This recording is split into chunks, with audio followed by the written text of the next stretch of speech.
Hello বন্ধুরা, এই যে দেখতে পাচ্ছ জায়গাটা, এই জায়গাটা কি তোমরা কেউ চিনতে পারছো? এটা হচ্ছে বৃন্দাবন।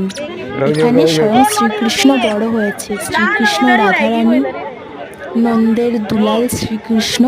এখানে তাদের স্মৃতি, মানে বহু বছর আগে এখানে তাদের কতই না স্মৃতি সীমাবদ্ধ।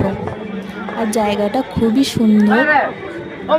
তোমরা যদি একবার আসো তাহলে আর ফিরে যেতে ইচ্ছে করবে না। তোমরা কেউ কি কখনো এখানে এসেছো? যদি এসে থাকো তাহলে কমেন্ট বক্সে বলে যেও।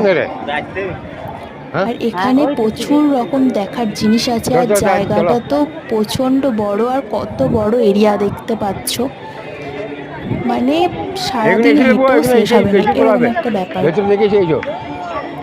আর এখানে কত সুন্দর সুন্দর বাগান, ফুল গাছ, প্রচুর কিছু। এখানে ময়ূরও আছে, হয়তো ময়ূরটা তখন আমি তুলতে পারিনি। আর ওই যে দেখতে পাচ্ছ শ্রীকৃষ্ণের কত কিছু প্রতিচ্ছবি ওখানে তৈরি করা আছে। শ্রীকৃষ্ণ, রাধারানী, কত মূর্তি ওখানে দেখতেই পাচ্ছ। কত সুন্দরভাবে তারা ছবির আকারে, মূর্তির আকারে প্রকাশ করেছে। তো ভিডিওটি এই পর্যন্তই। ভালো লাগলে লাইক, কমেন্ট, শেয়ার করো আর আমার চ্যানেলটাকে সাবস্ক্রাইব করো। বাই।